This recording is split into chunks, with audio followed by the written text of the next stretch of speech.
দিনাজপুরে ঘুরতে আসছি, উত্তরাঞ্চলের শীত কাকে বলে সেটা কিন্তু দেখিয়ে দিচ্ছে।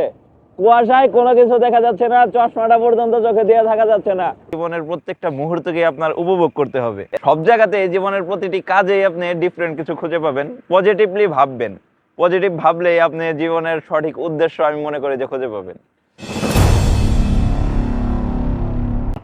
আসসালামু আলাইকুম ভিউয়ার্স, এই দিনাজপুরে ঘুরতে আসছি।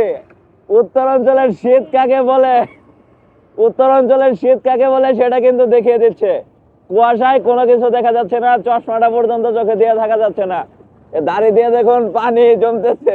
এই মুহূর্তে আমি ঢাকা দিনাজপুর হাইওয়ের উপরে আছি।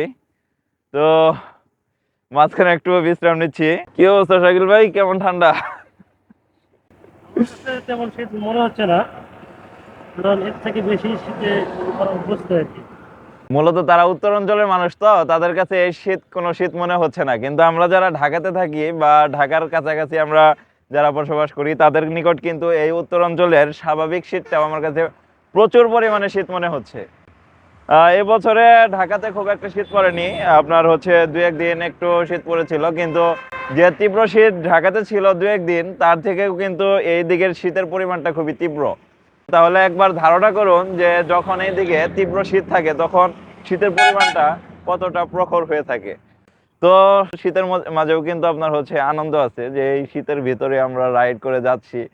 তো আসলে আপনার প্রত্যেকটা জায়গাতে জীবনের প্রত্যেকটা মুহূর্তকে আপনার উপভোগ করতে হবে।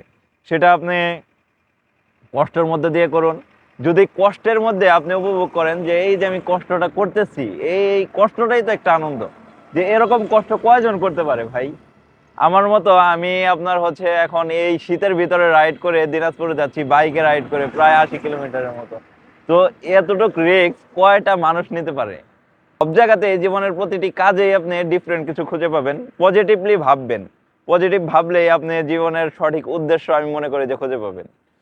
আপনি ঘুরুন, আপনি এই যে রাস্তায় অতিবাহিত করতেছেন, ঘুরতেছেন, তো এর দ্বারা কিন্তু আপনি যে আমাদের হচ্ছে যে ভাইরা পরিবহনে থাকে, এই যে রিক্সা চালাচ্ছে, ভ্যান চালাচ্ছে, অটো চালাচ্ছে, দিনমজুর যারা রয়েছে, এই যে আমার সাইডে ক্ষেত রয়েছে, এখানে হচ্ছে চাষিরা চাষাবাদ করছে, তারা এই শীতের ভিতরে কতটা পরিশ্রম করে সেটা কিন্তু আপনারা বুঝতে পারবেন।